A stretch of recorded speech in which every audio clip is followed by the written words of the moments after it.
Talvez você chegou aqui hoje diante de uma situação difícil. Talvez você chegou aqui hoje diante de um desafio. Talvez você saiu de casa e entrou aqui hoje nas portas da CCNV aguardando uma resposta. Talvez você chegou aqui hoje faltando uma gota para transbordar a sua taça do milagre, ou talvez faltando uma gota para transbordar o copo da paciência. Talvez você chegou aqui hoje dizendo: olha, pelo que eu estou vendo, não tem mais jeito não. Talvez você chegou aqui hoje dizendo: eu vou lá, mas eu tenho certeza que o que eu vou ver, o que eu vou sentir, não vai ter nada a ver comigo. E talvez você veio até desmotivado, mas veio porque era culto. É culto de quinta. Talvez você devia uma visita para alguém, né? Alguém já te convidou tanto que você falou assim: então eu vou. Talvez alguém te convidou hoje e você decidiu vir também. Mas as lutas, os problemas são tantos. E eu entendo você. Eu entendo você porque tem uma classe que passa e aprendeu a passar por provações, dificuldades, lutas, desafios. É a classe pastoral. Então, eu não posso te condenar por isso. Mas eu também, durante esse tempo todo de prova, dificuldade, desafios, eu garanto para você que eu vi coisas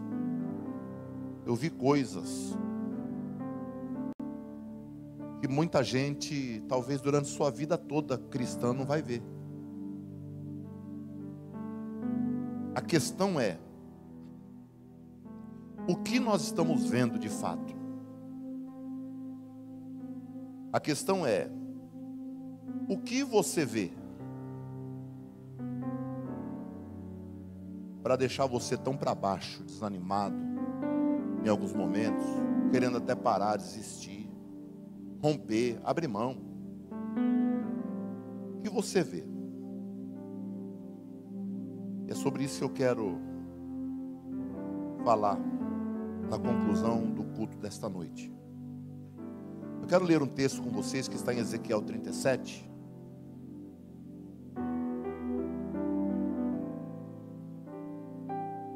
Ezequiel capítulo 37, versículo 1 ao versículo 9. Diz assim, olha: a mão do Senhor estava sobre mim. Ezequiel falando. A mão do Senhor estava sobre mim. E pelo seu espírito me levou para o meio de um vale cheio de ossos secos. Ele me levou de um lado a outro entre eles. E pude ver que era enorme o número de ossos no vale e que os ossos estavam muito secos. Ele me perguntou: filho do homem, estes ossos poderão tornar a viver? Eu respondi: ó soberano Senhor, só tu sabes. Então ele me disse: profetize a estes ossos e diga-lhes: ossos secos, ouçam a palavra do Senhor. Assim diz o soberano Senhor a estes ossos: farei um espírito entrar em vocês e vocês terão vida. Porei tendões em vocês, farei aparecer carne sobre vocês e os cobrirei com pele, e porei um espírito em vocês e vocês terão vida. Então saberão que eu sou o Senhor. Assim profetizei, conforme a ordem recebida. Enquanto eu profetizava, houve um barulho, um chocalhar, de forma que os ossos se juntaram, osso com osso. Olhei, e os ossos foram cobertos de tendões e de carne, e depois de pele, mas não havia espírito neles. A seguir ele me disse: profetize ao espírito, profetize, filho do homem, e diga-lhe que assim diz o Senhor, o soberano Senhor: venha desde os quatro ventos, ó Espírito, e sopra dentro desses mortos, para que vivam. Amém? Coloca só o 10 para eu fechar um pensamento. Profetizei conforme a ordem recebida, e o Espírito entrou neles. Eles receberam vida e se puseram em pé, e era um exército enorme. Amém. Pai, eu quero lhe pedir, Pai, me dá graça, sabedoria, discernimento, revelação e inspiração. Capacita-nos, Senhor, ó Pai, a compreender, absorver e aplicar tudo que vamos ouvir aqui. Alimenta a nossa alma, Senhor, fortalece o nosso espírito, Senhor. Nos dá graça, nos ensina, nos orienta, nos exorta, nos consola, edifica a tua igreja através da tua palavra. É o que pedimos em nome de Jesus. Amém e amém. Quem disse essas palavras foi um homem chamado Ezequiel. Ezequiel quem era? Era um profeta. Ezequiel era um profeta que habitava em Jerusalém, na região de Judá. Ezequiel, ele havia casado há pouco tempo. Ezequiel casou por volta de 587 a.C., logo ali. 587 a.C. Por que eu falei se casou? Porque quando Ezequiel se casa, Ezequiel está sendo treinado para ser sacerdote. Ser o quê? E a função de um sacerdote é muito distinta da função de um profeta. E Ezequiel não era sacerdote, Ezequiel era profeta. Mas antes de Deus o chamar para profeta, Ezequiel fora criado, ensinado para ser um sacerdote. No capítulo 1 do livro de Ezequiel, a Bíblia nos fala que Ezequiel era filho de um sacerdote chamado Buzi. E quando se nascia numa família de sacerdote, os filhos eram treinados para ser sacerdotes. Então, ele sendo treinado para ser sacerdote, ele se casa no ano de 587 a.C. Quando ele se casa, Deus já tendo algo em vista para ele, fora do sacerdócio, e sim como profeta, Deus fala para ele: sua esposa faleceu, mas eu não quero que você a vele e nem que você chore por ela. Por quê? Porque Deus estava querendo mostrar para Ezequiel algo que ia acontecer um ano depois. Porque em 587 a esposa morre, Deus proíbe ele de chorar e de velar sua esposa. Deus fala: você não vai chorar por ela. Porque um ano depois, uma nação chamada Babilônia iria até onde eles moravam, em Judá, Jerusalém, e levariam cativos mais de 10.000 homens de lá. Quando Deus fala não chore pela sua mulher, Deus está dizendo não chore pela sua mulher, porque a sua mulher está representando este povo, que me honra com os lábios, mas o coração está longe. Então não chore por ela. No ano seguinte, Jerusalém é invadida. É levado Daniel, Misael, Azarias, o Sadraque, Mesaque e Abidnego ali. São levados 10.000, só os nobres. Depois, passado mais alguns anos, no ano 597, Ezequiel também é levado com um grupo. Na realidade, a primeira invasão no ano 605. Agora, no 597, Ezequiel é levado também. quando Ezequiel é levado, Ezequiel é colocado numa região perto de um rio chamado Rio Quebar, dentro da Babilônia. Ezequiel, ele está ali dentro e Deus o chama para ser profeta, mesmo ele sendo treinado para ser sacerdote. E quando Deus o chama, Deus dá algumas visões para Ezequiel. Várias visões. Quando chega no capítulo 37, que eu acabei de ler, eu não tenho muito tempo, por isso eu tenho que ir para o assunto rápido. Deus dá uma visão para Ezequiel e o leva em espírito. Eu não sei se Ezequiel estava dormindo e foi levado lá, se estava acordado e por um momento teve um êxtase e foi levado, mas Deus o levou em espírito. Há um vale, e neste vale existiam milhares de ossos, esqueletos, todos já separados, os ossos um do outro. E o texto vai dizer que esses ossos eram muito secos, sequíssimos. E a Bíblia fala que Deus pega na mão de Ezequiel, nesta visão, neste arrebatamento, e leva Ezequiel para passear ao redor do vale, para conhecer a geografia, para ver a situação daqueles ossos. Por quê? Aqueles ossos estavam representando a situação da nação de Israel, que estava na Babilônia, cativos, numa terra estranha, escravos. Aqueles ossos representavam a situação moral, econômica, espiritual, social. Ossos sequíssimos, não servia para nada. Mas Deus, mesmo no vale, pega na mão de Ezequiel e faz ele passear ao redor do vale. Eu não sei qual é o vale que você hoje está vivendo. Não sei.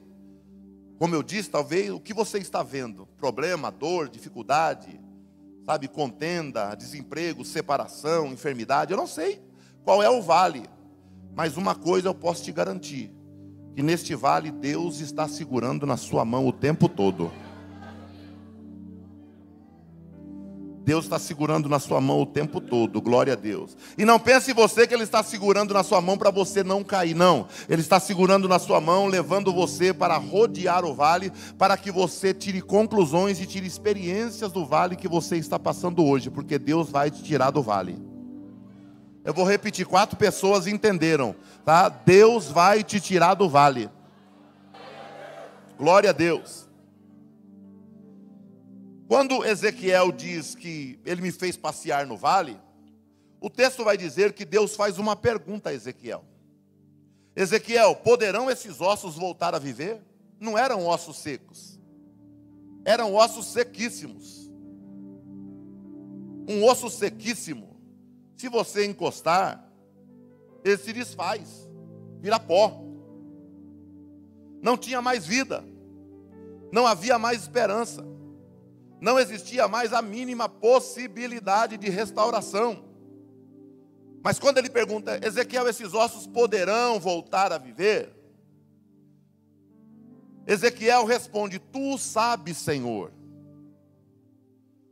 O que Ezequiel disse era mais ou menos isso. Pelo que eu estou vendo, está tudo acabado. Aí Ezequiel diz, tu sabes, Senhor, querendo dizer, mas conhecendo o Senhor, eu vejo que ainda existe esperança. Glória a Deus. Aos meus olhos materiais, humanos, racionalidade, está tudo acabado. Mas conhecendo o Deus a quem eu tenho servido e o Deus que me chamou, eu estou vendo algo diferente. Glória a Deus. E a pergunta hoje é justamente essa. E é uma pergunta que Deus colocou no meu coração para fazer. Eu já sabia que eu não ia ter tempo para pregar uma mensagem extensa. E a pergunta é justamente essa. No que você está vivendo, o que você está vendo? O que você está vendo? Pastor, eu estou desempregado, mas eu quero saber o que você está vendo. Pastor, a enfermidade chegou em casa e não quer ir embora, mas o que você está vendo? Pastor, o casamento, a família está se diluindo, mas o que é que você vê? Pastor, a empresa está quase à bancarrota, está falindo, mas o que é que você vê? Pastor, a libertação ali passou longe, ela não consegue largar do vício, largar das coisas que faz. Mas eu quero saber, a pergunta de Deus para você e para mim essa noite, não é o que você está sabendo e o que você está enxergando com os olhos físicos, mas o que você está vendo baseado no que você conhece do Deus que você serve. Mas pastor, já foi embora, separamos já, não tem mais jeito para nós. Ele está para um lado, eu estou para o outro, ela está para um lado, eu estou para o outro. Sim, mas baseado no Deus que você conhece, o que é que você vê no de fato? Essa é a questão. Quando Ezequiel diz assim, olha, tu sabes, ele está dizendo isso. Eu vejo tudo acabado, mas conhecendo o Senhor, de verdade, eu acho que o Senhor, na realidade, tem alguma coisa escondido aí para mim.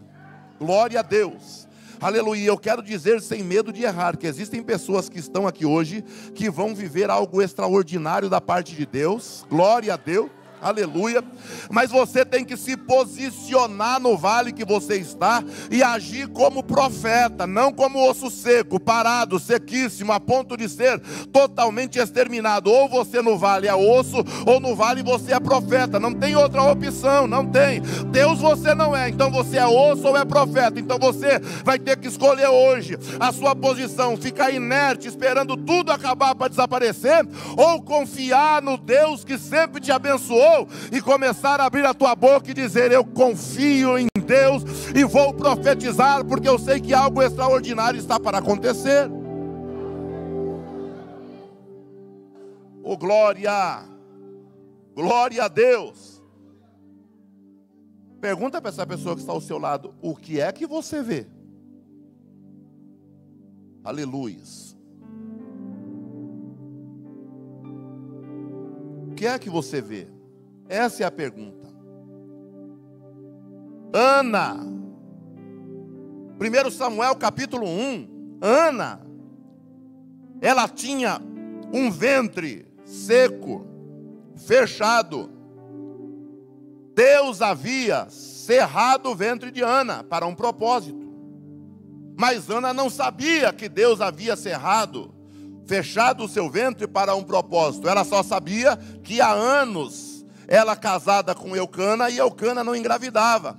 Então ela via o quê? Ela via um útero seco e a impossibilidade de ser mãe. Porém, ela não deixava de ir ao templo adorar todos os anos. Por quê? Porque no fundo, ela estava vendo um útero seco, mas na realidade ela tinha a convicção de que o Deus que ela servia era um Deus poderoso e poderia reverter qualquer situação. E mesmo em meio a qualquer esterilidade, eu quero convidar você hoje a começar a enxergar uma possibilidade nova para a tua vida.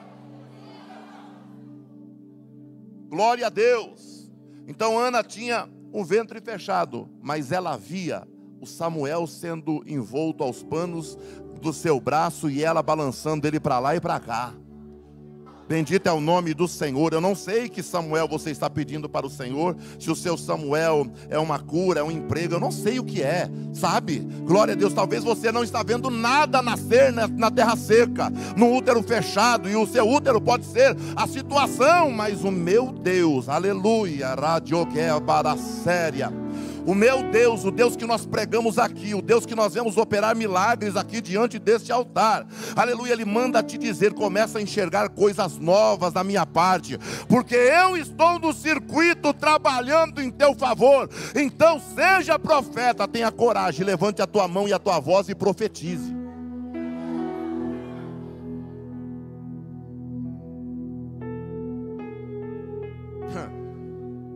O que é que você vê? O que é que você vê? A viúva, segundo Reis capítulo de número 4, ela havia uma sentença. Meu marido morreu, deixou uma dívida, sustentando profetas, e agora o credor veio cobrar, e eu não tenho como pagar, e o credor quer levar meus filhos, e levaria, e era direito do credor. porque ela devia. E a lei de Israel dizia isso: os filhos iam trabalhar durante 7 anos, como escravos. Era lei, o credor não estava errado. Então ela tinha uma sentença, mas ela via solução num Deus que operava milagres. Ela tinha uma sentença, mas ela via o azeite transbordando em cima das botijas. Aleluia. Ela tinha uma sentença, mas ela enxergava a porta da casa dela fechada e o milagre acontecendo do lado de dentro. Porta fechada e o milagre acontecendo do lado de dentro. Porque tem gente que só pede: Senhor, abre porta. Mas Deus está dizendo essa noite: eu vou operar milagres, às vezes, sem precisar abrir porta para você. Glória a Deus.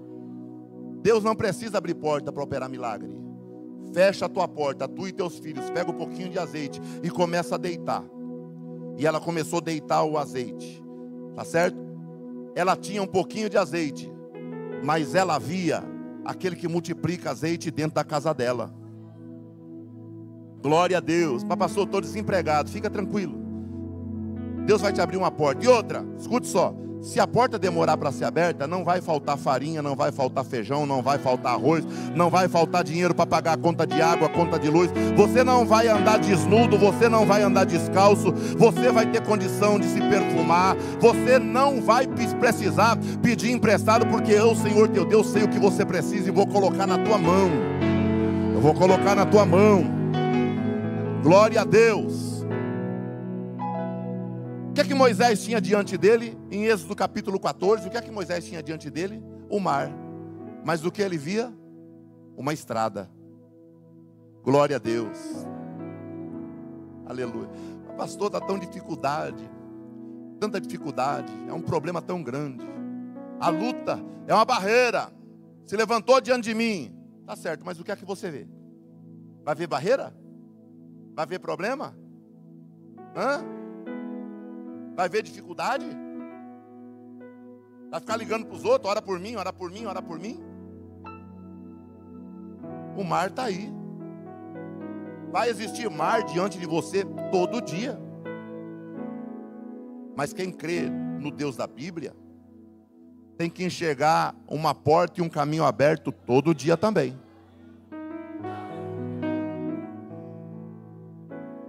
Aleluia. Se a porta é de água, Moisés, usa uma chave de madeira, mas o caminho vai ser aberto para você. Glória a Deus.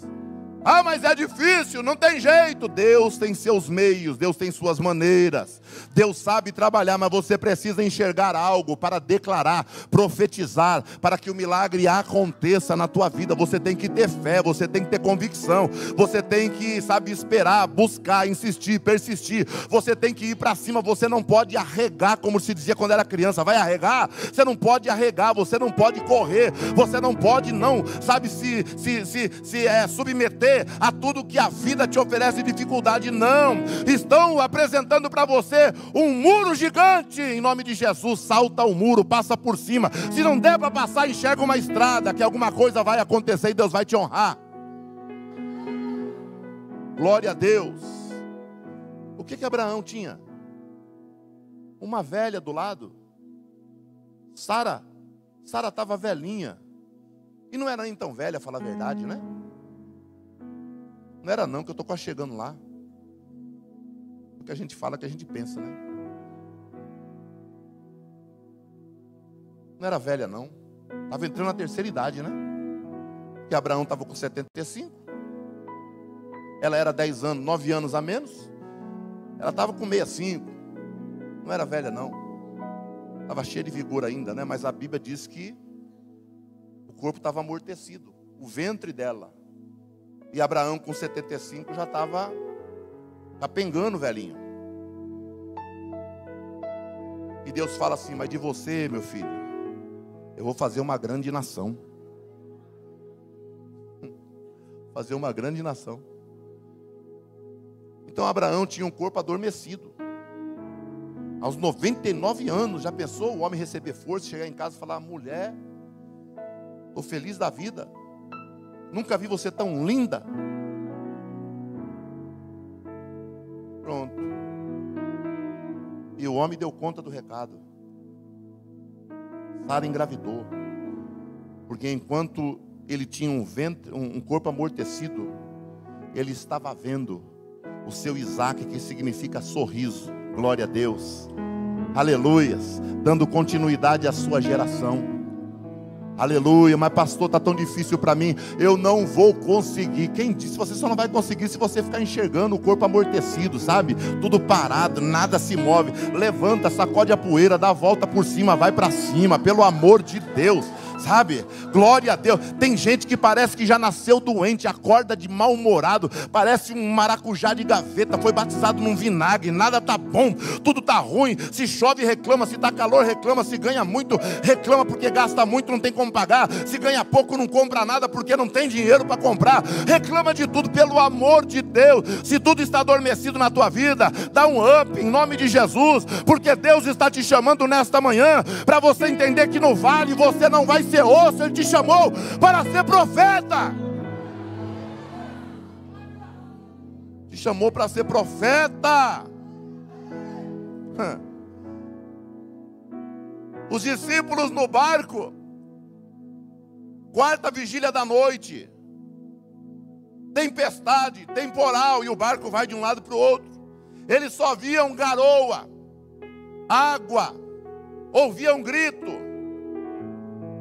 O que apresentou, o cenário apresentou para eles só isso. Mas chegou um dado momento, e quando eles pensaram, vamos morrer, porque a morte se apresentou para eles, eles começaram a ver nada mais, nada menos do que o nosso Senhor, Jesus, indo na direção do barco deles. Diga para quem está ao seu lado assim: olha, calma, o barco está balançando, eu sei, mas preste atenção lá no meio. Lá na escuridão, lá bem no fundo, Ele está vindo ao teu encontro. Aleluia.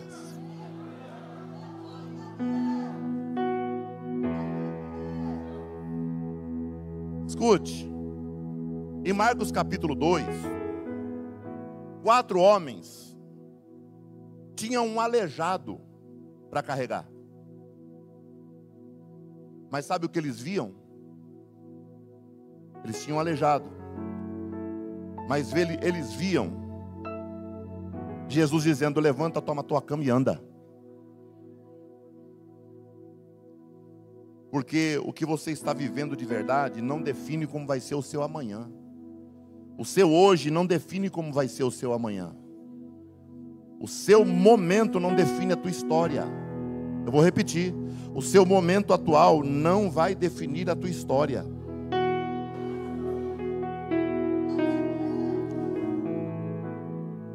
O que Davi se deparou foi um camarada de 3 metros de altura. Aleluia. Mas sabe o que Davi viu?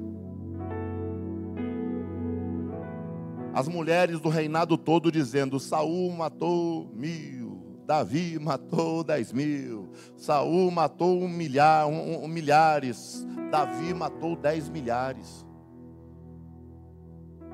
Então, o que para diante de você é só para testar, para ver se a sua visão está na sua força ou se está no Deus que você serve.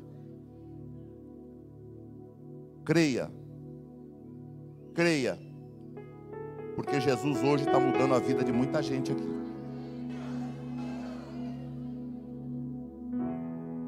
Em João capítulo 6,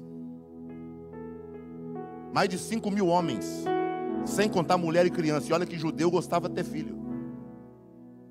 Se você for contar o pé da letra, tinha quase 20.000 pessoas. Mulher e criança não era contado. É isso aí, Deus está falando.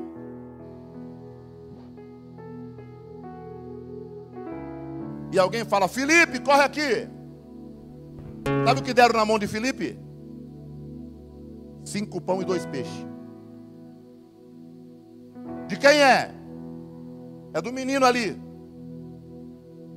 O menino tinha 5 pão e 2 peixes. Mas sabe o que Jesus viu? Uma multidão comendo e sobrando 12 cestos cheios ainda para abençoar. O que você está vivendo? Não, porque acabou para mim. perder um ente querido, sabe? É doído, terrível. Alguém que foi embora, alguém que te abandonou. Eu sei que isso é difícil.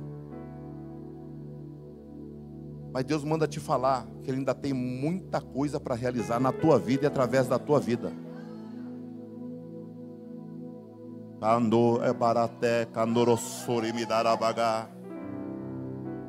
A pergunta é: o que você vê? O que é que você vê? A pergunta é essa. Se apresenta diante de você é uma coisa, mas o que você vê de fato? O que determina não é o que está diante de você. O que determina de verdade a mudança na tua vida é o que você está enxergando. Porque Deus falou: profetiza. Se Ele não profetiza ali em obediência ao Senhor, não teria acontecido nada.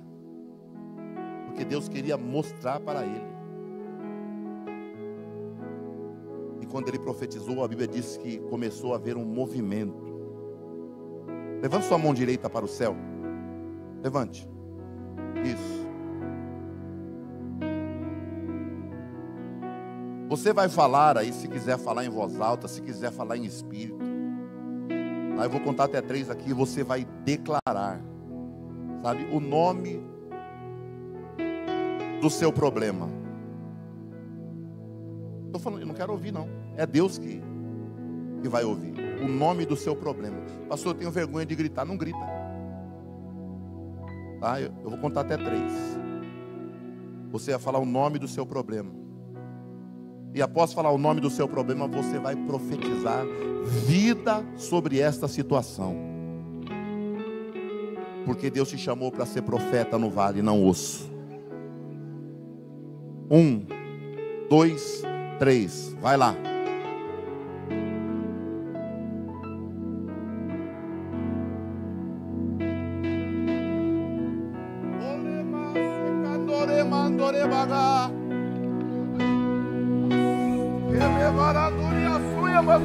Ah,